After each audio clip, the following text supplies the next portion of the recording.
জনাইছোঁ আজি আহি আমাক তেনেকৈ বিশেষভাৱে কৃতাৰ্থ কৰাৰ বাবে।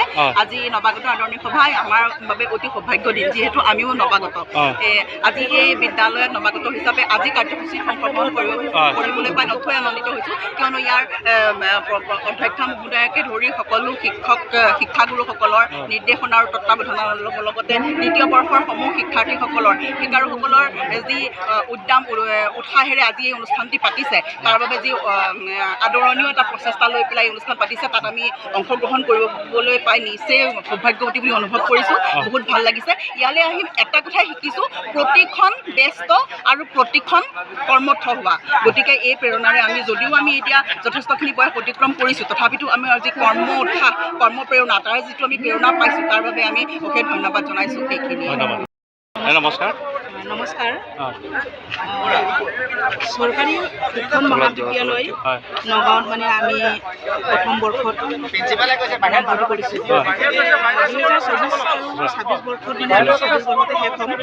আৰু আজি ইমান ধুনীয়া অনুষ্ঠান কৰিছে, আমি জীৱনত মানে এনেকৈ অনুষ্ঠান আমি পাম বুলি আশা কৰা নাই। আজি নৱাগত সভা আৰু বিদায়ী সভাত আমাৰ প্ৰথম বৰ্ষৰ শিক্ষক শিক্ষয়িত্ৰী ছাত্ৰ ছাত্ৰী আৰু শ্ৰদ্ধাসকলে আমাক ছিনিয়ৰ দ্বিতীয় বৰ্ষৰ আমাৰ ছাৰ বাইদেউসকলে ইমান আদৰিছে, আমি মানে ক'ব পৰা নাই। আমি নথৈ আনন্দিত আৰু আমাৰ শিক্ষণ মহাবিদ্যালয় যাতে উজ্জ্বল ভৱিষ্যতত আগুৱাই যায় বুলি ধন্যবাদ। নমস্কাৰ। নগাঁও চৰকাৰী শিক্ষণ মহাবিদ্যালয়ত ধুনীয়াকৈ আজি নৱাগত আদৰণি সভা অনুষ্ঠিত হৈছে। আজি প্ৰথম দিনা কাৰ্যসূচী অনুষ্ঠিত হৈছে, জনাওকচোন আমাক অলপ। আমাৰ এইটো এটা পৰম্পৰাগত, আমি নৱাগতসকলক আদৰণি জনাওঁ আৰু পুৰণিসকলক বিদায় দিওঁ। সকলো শিক্ষানুষ্ঠানৰ দৰে আমাৰ মহাবিদ্যালয়েও এই নৱাগত আদৰণি সভা পুৰণি বিদায় সভা প্ৰত্যেক বছৰে খুব আনন্দৰে উলহ মালহেৰে পালন কৰি আহিছে। সেয়ে এই বছৰো আজি সমন্বয়ক হিচাপে মই আৰু মোৰ লগৰ সকলো ছাত্ৰ পৰিষদে আমি আয়োজন কৰিছোঁ।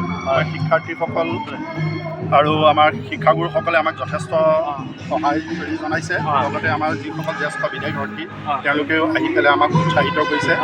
মই আপোনালোককো ধন্যবাদ জনাইছোঁ। আপোনালোকে এনে এটা অনুষ্ঠানত আহি পেলাই ইয়াৰ প্ৰচাৰ কাৰ্যত তাৰমানে আমাক আনন্দিত কৰিছে যে এটা মহান কাৰ্যত উদ্যোগনি জনাইছে। গতিকে মই আপোনালোকৰ মাধ্যমে সকলোকে ধন্যবাদ জনাইছোঁ আৰু এই অনুষ্ঠানটো সৰ্বাংগীন কামনা কৰিছোঁ। কাইলৈ কি কাইলৈ আমাৰ সাংস্কৃতিক কাৰ্যসূচী আছে। হয়, আৰু যিখন স্মৃতি পন্থা আপোনালোকৰ পাচিক পত্ৰিকাখন উন্মোচন হৈছে। হয়, আমাৰ ৱাল মেগাজিন উন্মোচন হৈছে। উন্মোচন হৈছে আমাৰ আনন্দৰাম ঢেকীয়াল ফুকন মহাবিদ্যালয়ৰ যি অধ্যক্ষ ডক্টৰ সদানন্দ পায়েং ছাৰ, তেখেতে উন্মোচন কৰিছে। লগতে এই বিদ্যালয়ৰ প্ৰাৰম্ভিক অৱস্থাৰ পৰাই থকা যি অতুল বৰা ছাৰ অধ্যাপক, তেখেতে আমাৰ বন্তি প্ৰজ্বলন কৰিছে আৰু সভাপতিত্ব কৰিছে বিদ্যালয়ৰ অধ্যক্ষা আমাৰ শ্ৰদ্ধাৰ লবনু বাইদেউ। যিটো আপোনালোকৰ বহুত দিন ইয়াত আপোনালোকৰ ইয়াত আছে শিক্ষাৰ্থী হিচাপে, তেতিয়া আমি বহুত অভিজ্ঞতা আছে আপোনালোকৰ। হয়, অলপ কওকচোন অভিজ্ঞতা অলপ। আমি আচলতে BEd ছেকেণ্ড ইয়াৰ সকলো আমি শিক্ষক, একোজন শিক্ষক। তথাপিও আমি এই বিদ্যালয়ত ছাৰসকলৰ মৰম চেনেহত আমি সেই তাহানিৰ গুণবোৰ বিচাৰি পৰিছোঁ। সঁচাই আমি যেন সেই একোজন ছাত্ৰ সেই নতুন উদ্যমেৰে আকৌ আমি নৱাগতসকলক আদৰিছোঁ। প্ৰতিজন যদিও বয়সত ডাঙৰ, এজন তৰুণ হিচাপে এই অনুষ্ঠানটোত তাৰমানে আগ্ৰহী হৈ লাগিছেহি। গতিকে আমি 2টা বছৰ পূৰ্বলৈ ঘূৰি ফুৰিবলৈ পাই পেলাই আমি যথেষ্ট আনন্দিত। ধন্যবাদ। শিক্ষণ মহাবিদ্যালয় আজি নৱাগত আদৰণি সভা অনুষ্ঠিত হৈছে ধুনীয়াকৈ, তাত আপুনি অতিথি হিচাপে উপস্থিত আছে, কি ক'ব? নাই, এখন চৰকাৰী এখন অনুষ্ঠান, এই চৰকাৰী অনুষ্ঠান আৰু একমাত্ৰ চৰকাৰী অনুষ্ঠান শিক্ষণ মহাবিদ্যালয় একচুৱেলি ক'বলৈ গ'লে এখন নগাঁও চহৰৰ ভিতৰত আৰু অতি পুৰণি। আৰু ইয়ালৈ আহি নিশ্চিতভাৱে মোৰ ভাল লাগিছে। আৰু নৱাগত আদৰণি পাতিছে, বিদায় সভা পাতিছে আৰু খুব আদৰ সাদৰে আমাক অতিথিসকলক আপ্যায়ন কৰিছে। গতিকে বৰ ভাল লাগিছে। আৰু আমাৰ শিক্ষকসকল ইয়াত প্ৰশিক্ষিত যিসকল লোক আছে, প্ৰশিক্ষণৰত যিসকল লোক আছে, তেওঁলোক সুন্দৰকৈ ছাত্ৰ নিচিনাকৈ যে আছে, এইখিনি মানে দেখিয়ে তাৰমানে নিজৰ আপ্লুত হৈছোঁ, ভাল লাগিছে। ধন্যবাদ। ডিমৰীয়াবাসীৰ বাবে সুখবৰ। সোণাপুৰৰ তেতেলিয়াত মুকলি Aditya clinic and diagnostic centre.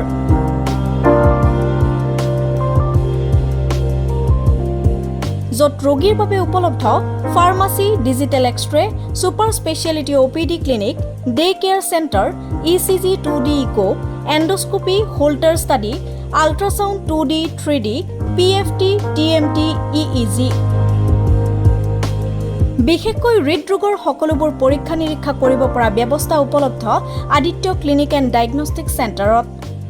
উপলব্ধ উন্নতমানৰ মেচিন। দৈনিক 8 বজাৰ পৰা সন্ধিয়া 5 বজালৈ অভিজ্ঞ চিকিৎসকে প্ৰদান কৰিব চিকিৎসা সেৱা। উপস্থিত থাকিব বিভিন্ন গুৰুত্বপূৰ্ণ বিভাগৰ চিকিৎসক যেনে মেডিচিন, চাৰ্জাৰী, গাইনী, শিশুৰোগ বিভাগ আৰু অন্যান্য।